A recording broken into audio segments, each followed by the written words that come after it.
This is the fourth Sunday of March, and we just thank God for His wonderful grace that has sustained us throughout this busy week and even this month. And we are still studying about the topic, character under construction. And we will consider a passage from the Old Testament, from the book of Proverbs, chapter 3, verses 1 to 12.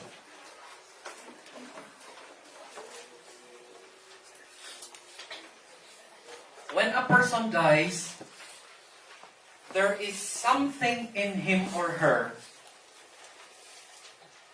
that refuses to be buried.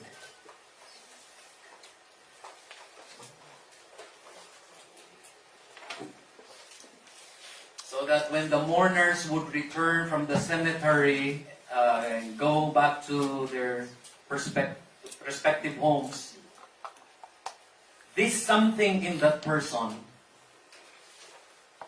would go home with them. Alam niyo kung ano yun? Ayaw mamatay? May bahagi ng tao na ayaw mamatay. Pag-uwi ng mga nakilibing, sumasama sa mga nakilibing. Alam niyo kung ano yun? Character. Character is the part of a person that refuses to die. If the character is good, pag-uusapan yun. Jack, people would talk about it and would discuss how good that person is. Character niya. Masama character, of course, pag-uusapan din. Reputation is what people think about you. But character is who you are. It is what you are. And this morning, we will consider this study, God's blueprint in character construction. Let's pray first before we proceed.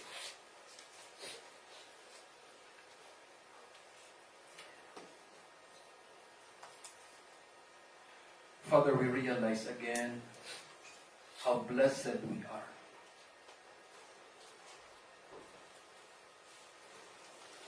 Because your mercy, your grace has sustained us up to this moment, this time of worship.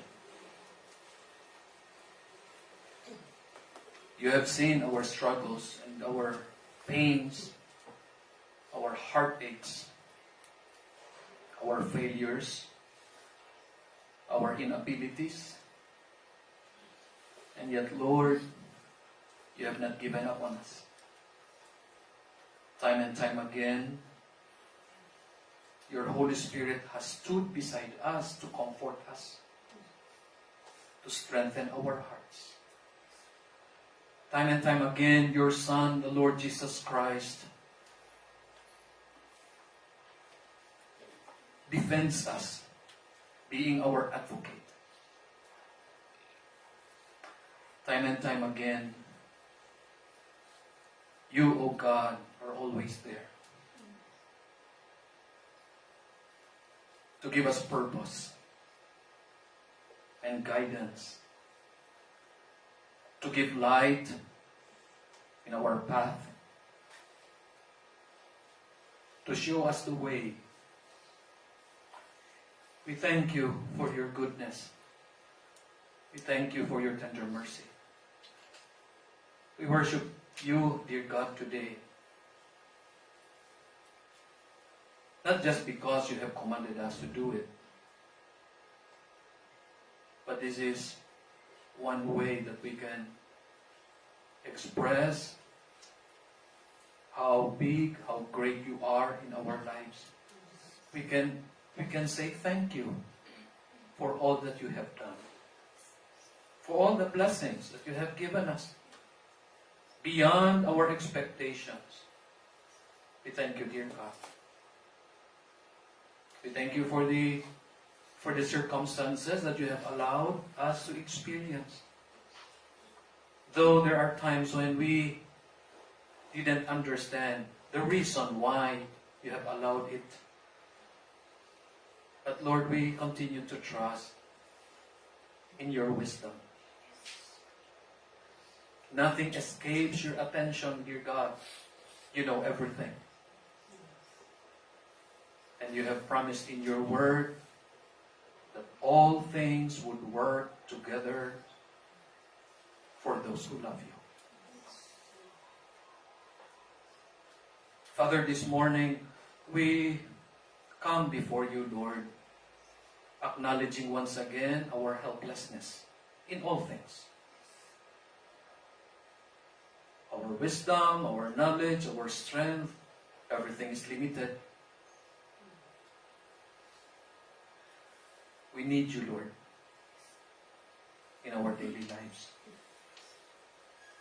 We need you more than ever. This morning, we thank you for inviting us into your presence. We believe that you have called us today for a purpose. And so, Father, let us feel your presence today, working in our midst and in our lives. Remind us of your power. Your word says in 1 Samuel 14, nothing restrains you from saving. Help us, Lord, to pray in faith and to live by faith, believing your power to do the impossible. We pray for the needs of your people. Dear God, you know the particular need that each one of us is facing right now. We pray that you extend your hand to meet this particular need. Even as we gather here today, we know that deep inside our hearts and minds, we long for a consistent strength that would sustain us, Lord, that would enable us, that we could follow you faithfully each day. Help us. We pray for our loved ones who are sick. We have brethren in the Lord who are sick. We have acquaintances not feeling well. Some of them may be in the hospital right now. We pray that you will heal them, Lord. You will use the medical knowledge that the doctors possess as they help the patients to get well again. Pray the medicines that they are taking would take effect and would bring them back to health. We pray, we remember Prince Ismael, son of Sister Christina Maligat. Pray, Lord, be gracious, be merciful. Please heal the boy. We pray for loved ones, acquaintances, would be taking the teacher's board today. Jessica, the sister of Sister Jovi Agustin. Jara Faith, the daughter of Ma'am Grace Sistido. And everyone, we may not mention them by name, but they would be taking the board exam today. Lord, be gracious. Help them, Lord.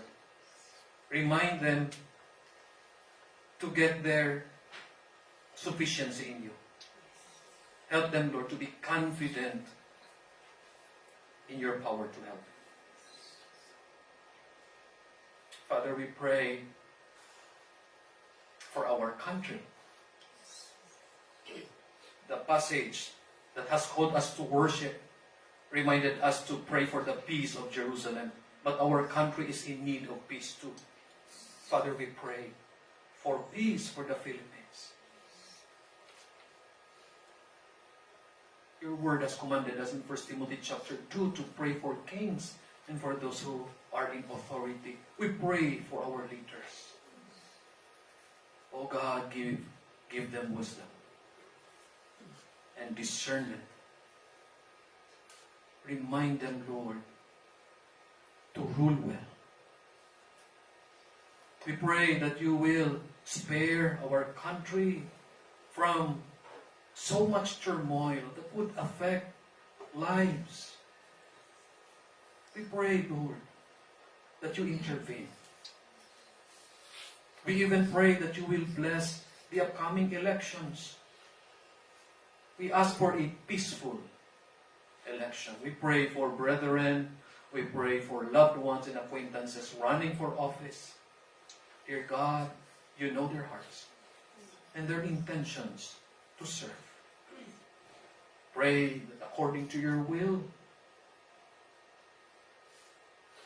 they would be able to lead well.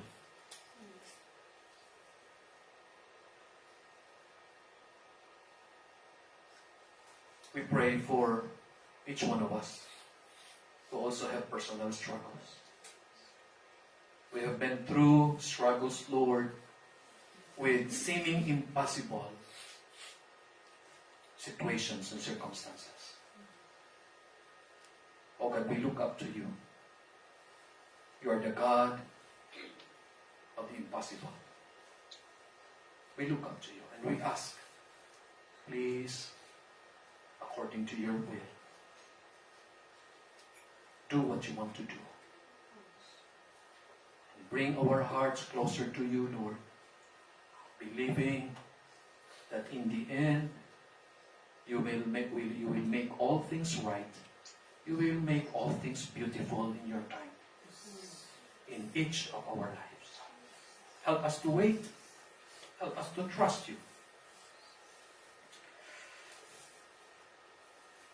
Each one of us have burdens in our hearts. We unload them to you, dear God, today.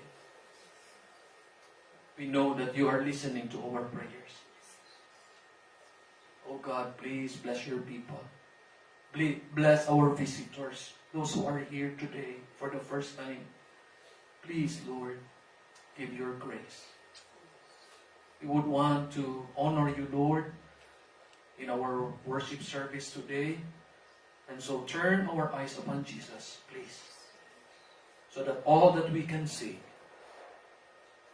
is Him and Him alone. Enable your servant as he brings your word. May he not be seen. Only the Lord Jesus Christ be seen in our worship today. We remember, Lord, Afghanistan. Lord, help your church to spread the gospel to all the parts of the world. But we pray for Afghanistan this morning and for the ethnic groups in need of a Savior. Dear Father, we pray that you bless the missionaries serving you there. Bless the Christians as they attempt to share the gospel despite the prohibition from the government. We pray that the blood of the Afghan martyrs, Christians who were killed because of their faith, would still cry out from the ground and would affect people so that they too would know the Lord Jesus Christ. We pray that you will bless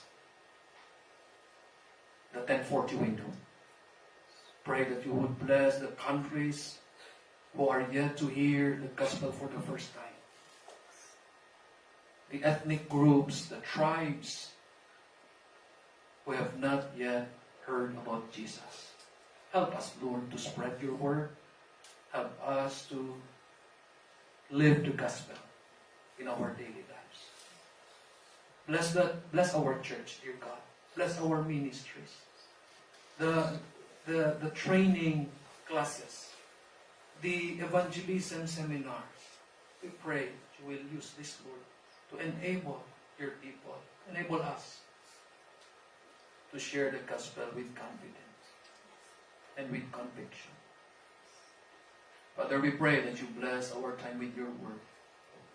May you use this to remind us that we live for you and that we demonstrate a good, godly character so that the world, as they see our lives, as they see the light of our Christian testimony, would be able to glorify you in their daily lives.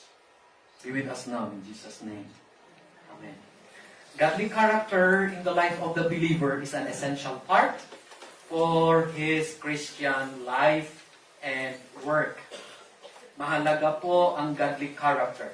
And even in the Old Testament, specifically in the book of Proverbs, this book highlights the importance of godly character.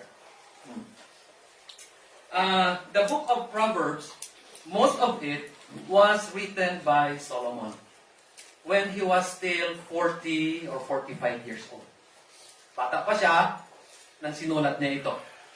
It was during the time that his multiple wives, hindi pa inaagaw yung puso niya galing sa Diyos.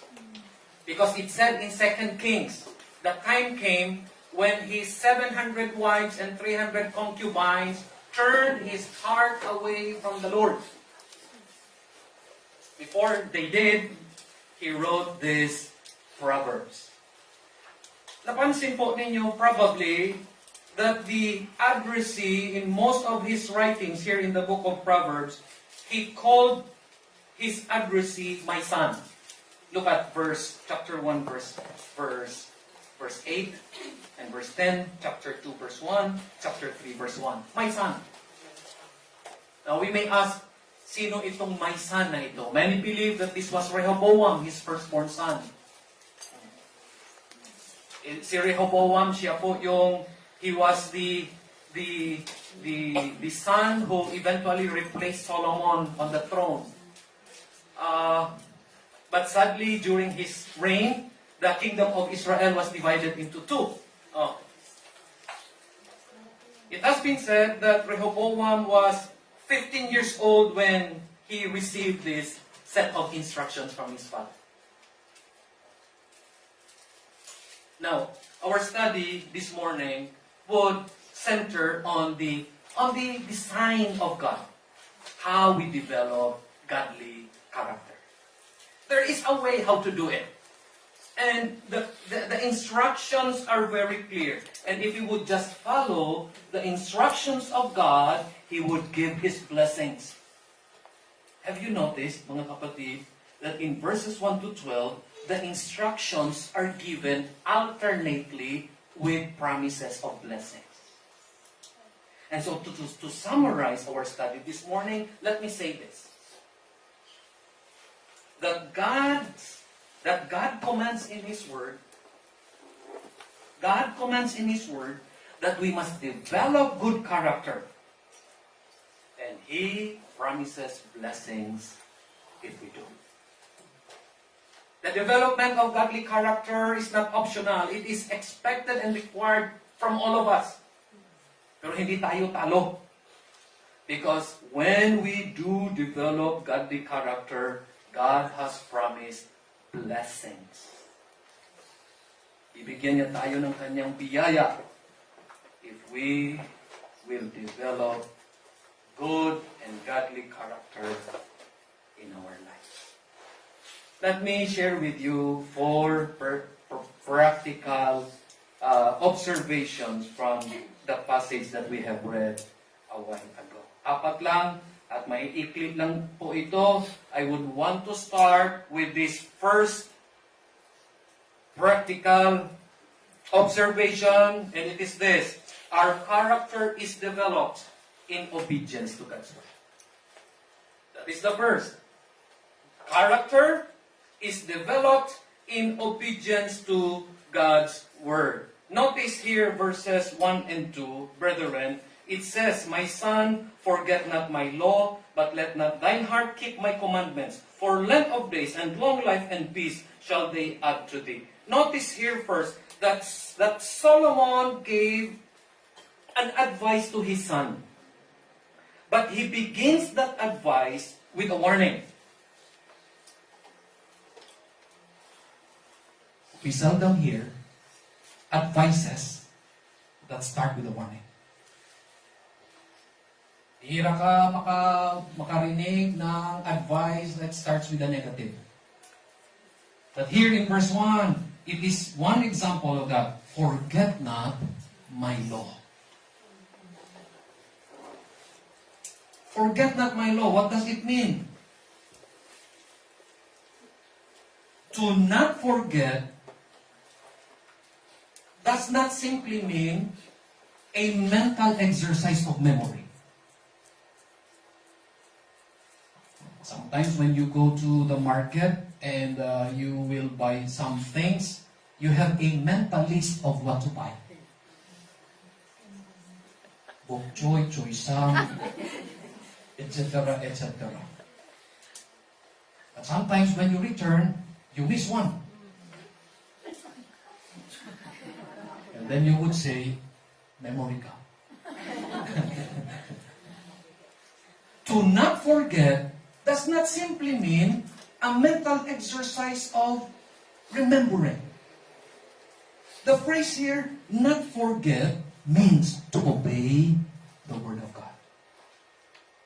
In other words, mga kapatid, ganito yun. Even if a person knows the Word of God and memorizes the Word of God, if he fails to obey the Word of God, pwede mo pa rin sabihin, he forgets the Word of God. Look again. Sabi dyan, my son, forget not. My son, keep my commandments. Why is this? Why is this important? Because, as what we have learned in our previous studies, the Word of God is necessary and important to develop good thoughts, to develop good speech, to develop good habits. Because all of this would determine a person's character. Diba? Diba? It starts with the thoughts or heart, and then with the words, and then with the habits we develop. It eventually determines a person's character. It eventually determines a person's destiny. Mahalaga ang salita ng Diyos. And Solomon was trying to remind Rehoboam, my son, sabi niya dito, do not forget. Now you may say, what does the phrase my law means? Is it the law of Solomon? His personal law? No. This is the word of God that Solomon has internalized in his life. As Solomon studied the Word of God and meditated on the Word of God, he internalized it, he made it personal, kaya tinawag niya dito, my law. Sabi niya, my son, forget not the law of God that I have internalized in my life. Do not forget. Live a life of obedience. Obey God's Word.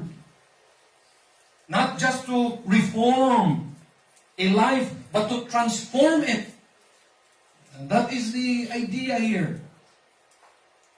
Kasi yung pagbabago, if it's just by way of reformation, it would not last. Lasting change would only come through transformation. And transformation, genuine transformation, comes by obeying the Word of God. Now,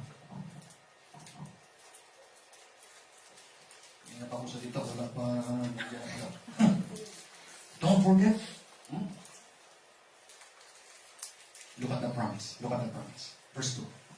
For length of days and long life and peace shall they add to thee. The point of Solomon is this. If you obey God's word, if you keep it, God will bless you with long life and peace. Now, I want to be clear that Proverbs is a collection of general promises. Ibig sabihin, hindi sa lahat ng panahon talaga nangyayari yun. But generally speaking, talagang it happens. One promise that we see in the Word of God, if you obey the Word, God gives you long life. The emphasis is not on this. The emphasis is on this.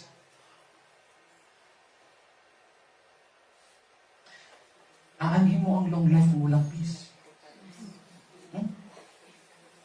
You live up to 90 or 95 and then walang kapayapaan. Mabuti pa, 32 patay na. Hindi ko malili naman. Pero you see the importance of peace. But God promises us this. God promises us this. Long life, length of days, and peace. Pray for peace for Jerusalem. Simula ulit sila, may gulo ulit. Sabi ng Psalm 122, pray for peace for Jerusalem. Pray for peace for the Philippines. Pray for personal peace for each one of us. Pray for peace for our own families. Pray for peace for Hong Kong and for other countries. God has promised it if we obey God's word. Second, our developed character can fade. This is the second observation. Our developed character can fade. If we are not careful, makakalimutan natin, and we would fail to demonstrate it. Verses 3 to 8. Hindi ko mabasahin lahat, but let's look at verse 3. Let not mercy and truth forsake thee. Bind them about thy neck, write them upon the table of thine heart.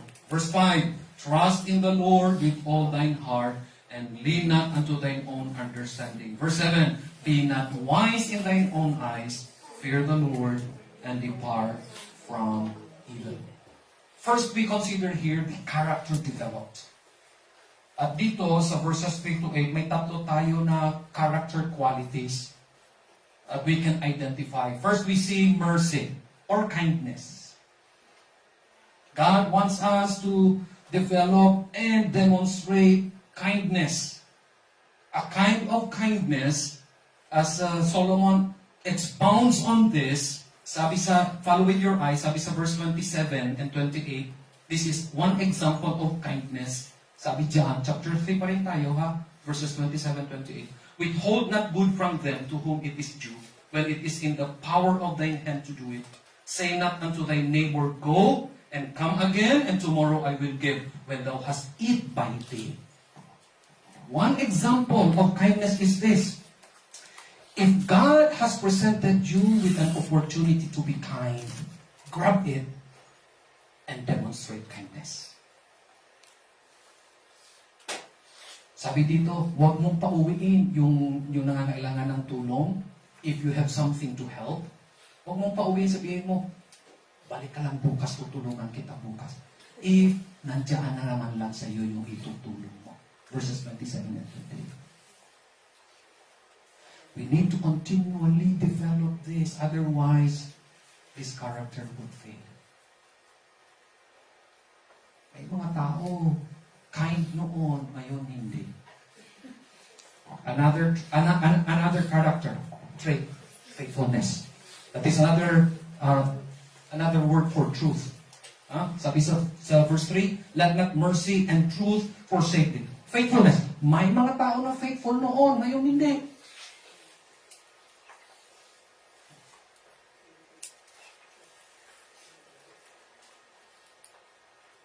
Another character trait, confidence in God.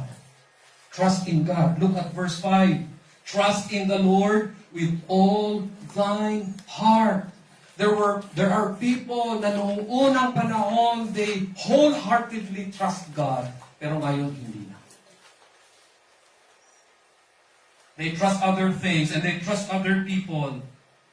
God's word reminds us, dearly beloved, to be vigilant, lest our developed character would fade.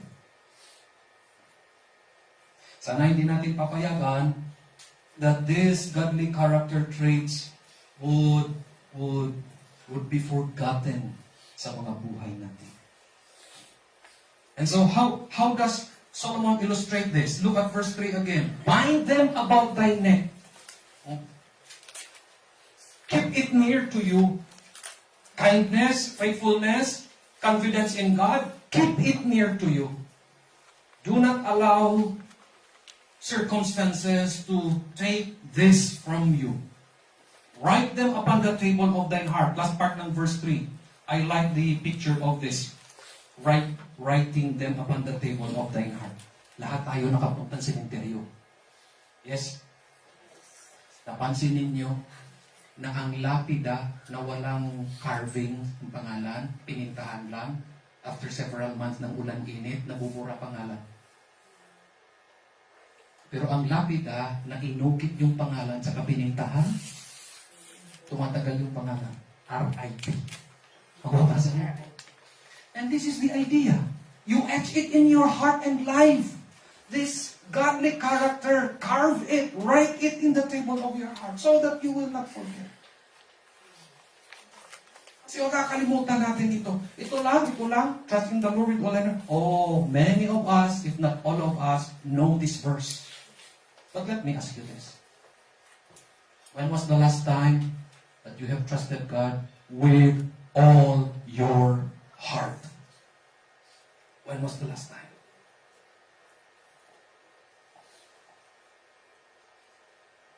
Yes, we have trusted God. Pero what percent of our heart has trusted Him?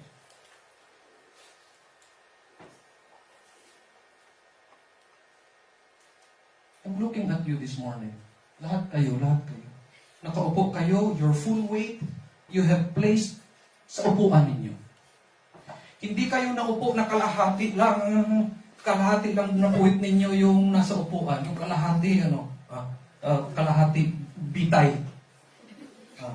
Kasi baka mag-collapse yung upuan, at least ready ka. Lahat kayo, you are sitting there with a full confidence that the chair will hold your weight. And that is the idea. You trust the Lord with all your heart. You put your entire confidence in Him. All of us have problems. All of us have struggles. We are dealing with seemingly impossible things and situations and circumstances in our lives. But the question now is, do we trust the Lord with all of our hearts? We need to. We must be vigilant that this character trait would not fade from our hearts. I like this. This comes from a Puritan preacher. Let us read this together because this is beautiful. I forgot the name of this Puritan preacher, but this is what he said. Ready, go. Ask counsel from his mouth. Aim at his glory. Be always in the sense of his presence and the light of his countenance. That should be our goal. That should be the goal of every believer, of every Christian. We go to God's Word. We consult the wisdom of the Word of God. We ask counsel from Him. Anything we do, we aim for His glory, not our glory. We live in the light of His presence, in the light of His countenance. That is how trusting God means. That is how acknowledging God means. In all thy ways, acknowledge Him. Friend, if you are here today, and this is the first time that you have come, and you are not yet sure of your personal relationship with God and with the Lord Jesus Christ, another meaning of trusting God means you put your complete trust and confidence in the Lord Jesus Christ, that only He can save you from your sins. Siya lang. Acts 16:31 says, believe, put your confidence or faith on the Lord Jesus Christ, and you will be saved. That is trusting God means. You put your childlike, unwavering confidence in the Lord Jesus Christ, that He can save you. He can save you completely and 100%. He can save you from the power and penalty of sin. He can give you forgiveness. He can reconcile you to God the Father. I hope you will find it in your heart today to trust Jesus. and lean not unto thine own understanding. Sabi ng verse 5. This is our struggle. This is where we fail. Because many times in our lives, we trust our own understanding. Let me cite one example. You remember this story. Joshua was preparing to attack the city of Ai. Mas maliit na syudad compared to Jericho. And so, Joshua said, because some people advised him, just send a small number of soldiers. Kaya natin ito. When they attacked the city, they were defeated. That reminds us that we must acknowledge God in every way. It means to invite Him into your daily life and conduct. We practice the presence of God in the regular and sometimes mundane things that happen every day. But you might say, Pastor, life is already hard. Why should I trust the Lord? Alam niyo, totoo yun, life is already hard. But I hope you would agree with me that life will be harder if we will make the wrong choices in life.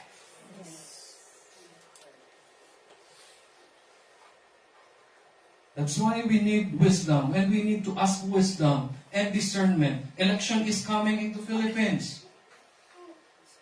Right choices, wrong choices. May God lead us to choose the right people to lead us. It is a choice to invite God into our everyday life and conduct. And so we believe that God will help us. Now, character protected. Don't let it leave you. You secure it so that ibig sabihin ng bind it securely around your neck. It means you adorn it outwardly. That you will demonstrate it. You will demonstrate kindness and faithfulness and confidence in God. Makikita sa buhay mo at sa buhay ko these godly character traits. Not only that, you write it deeply. It means an inward. You let it govern you inwardly. You let it dictate your conduct. Faithful, kind, and trusting God. You let it govern your daily life. And so, ano ang promise ng Panginoong Diyos? If we do that, verse 4, you will find favor and good understanding in the sight of God and man. Verse 6, He will make your paths straight. He shall direct thy paths. Okay? Verse 8, you will be healthy, both outward and inward. Those are the promises of God. Okay, third, the demonstration of our character must aim to honor God. This is the third observation. The demonstration of our character must aim to honor God. 9 and 10. Honor the Lord with thy substance and with the first fruits of all thine increase. The promise follows in verse 10. So shall thy barns be filled with plenty, and thy presses shall burst out with new wine. Now, na-miss ko to kahapon eh. When I preached with the Saturday group, na-miss ko to kahapon. Pero kagabi, when I reviewed, God reminded me of another character trait in verses 9 and 10. And that is gratitude or thankfulness. You express your thankfulness to God, your gratitude to Him by honoring Him with your substance. You show that God is valuable in your life by giving Him your best. By giving Him your best. Look, by what comes out from you. Talent, strength, possessions, life. You give to God, you want to honor Him because you are thankful. You give him your talent, ipagamit mo sa Panginoon, sa paglilingkod mo sa Kanya, because you thank Him. Same with your strength, with your material possessions, even with your life, because you are grateful. Huwag ka please magbigay sa Panginoon dahil may kapalit siya na ibibigay sa iyo. Because that is not about thankfulness, that is barter. Alam niyo kung anong barter? Yung may palit mo. Bigay ako ng tithes ko ngayon para next, lalaki pa yung pera. Hindi yung thankfulness, barter yun. Look at verse 9 again. Honor the Lord with thy substance. You give what belongs to Him, and what is left with you, you honor Him through a wise use of it. Kasi may mga tao, may mga Christians, listen to this is important. May mga Christians na akala nila, after ibigay nila yung tithes nila at offerings nila, what is left na nandyan sa kanila, pag gusto sila kung paano nila gamitin. No. You honor God with your tithes and offerings. What is left with you, how you use it, you continue to honor it.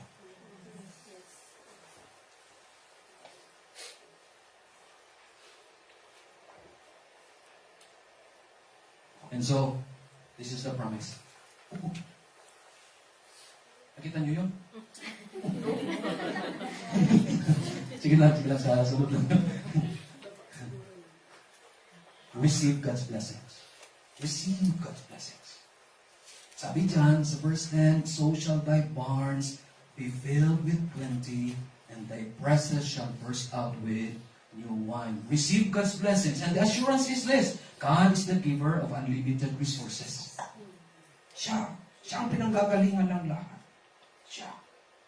And so if we will not fail to honor God by showing our gratitude to Him, God is pleased and delighted with us. He gives from His unlimited resources. Not only that, God knows how to prosper, basahin ko na lang, and take care of those who honor Him. God knows how to prosper and take care of those who honor Him. Si Elijah, God took care of him. Through the ravens, imagine mo, langgam. Imagine mo, ibon, ang nag-provide. Elijah.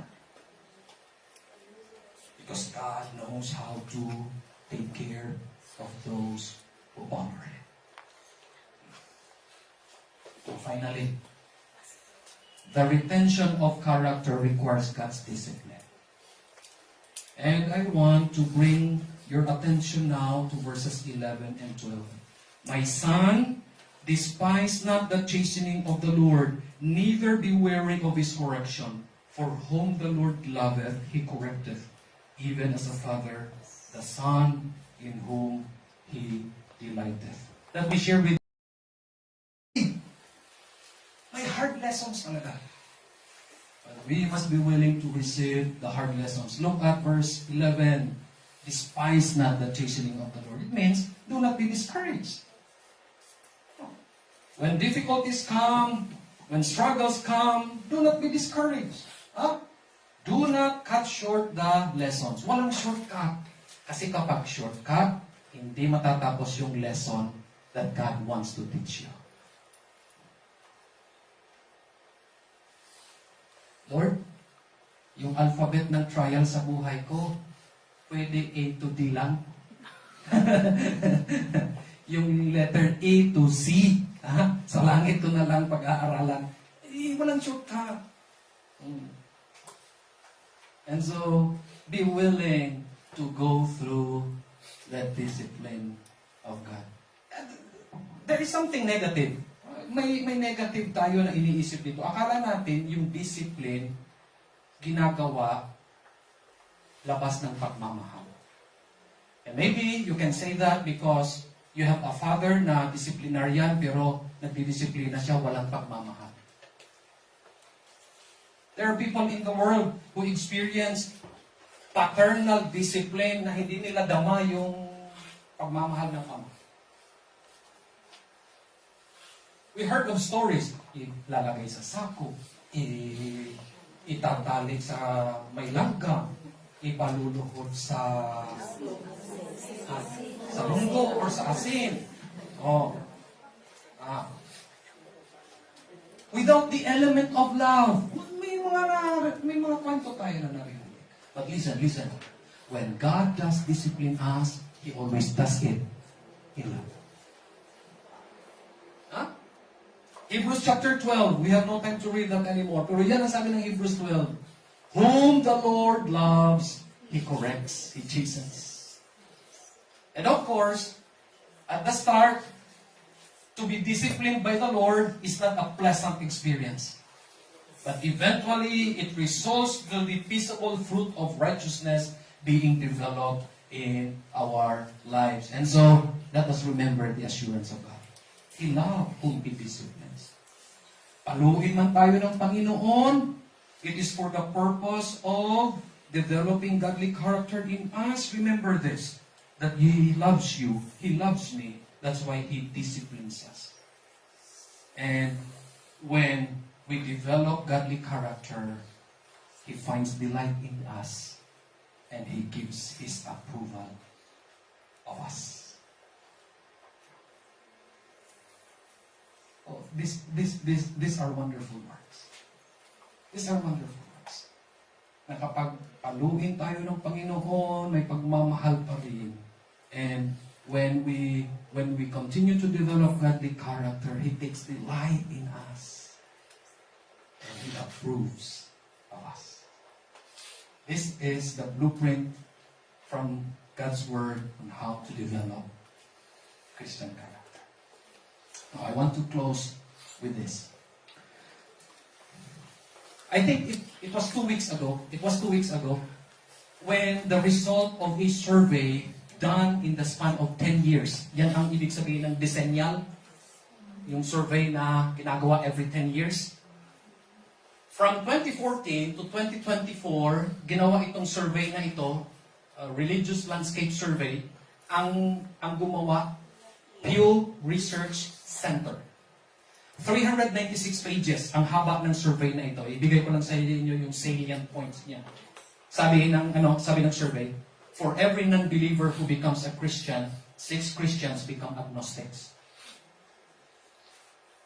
In the last 10 years, we lose more than we gain.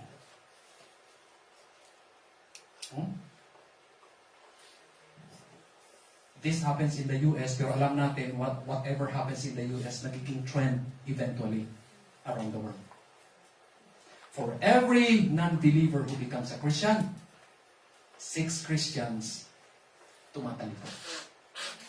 Second, there is a high rate of spiritual migration from Christianity to non-believism. High rate of spiritual migration. Dati, may statement of faith sila. Dati sinasabi nila, I believe this, I believe that. Ngayon, I don't believe it. Third, rejection of Christian beliefs and forsaking of Christian virtues. And I need to emphasize this because this talks of character. In the last 10 years, Christians have turned their back from living godly lives. Christians turned their backs sa Christian virtues and godly character. May it not be so. Sana we would continue to develop godly and good Christian character. And God has given us the blueprint, and He accompanies these instructions with His promised blessings. God bless His word. God bless you. Father, thank you.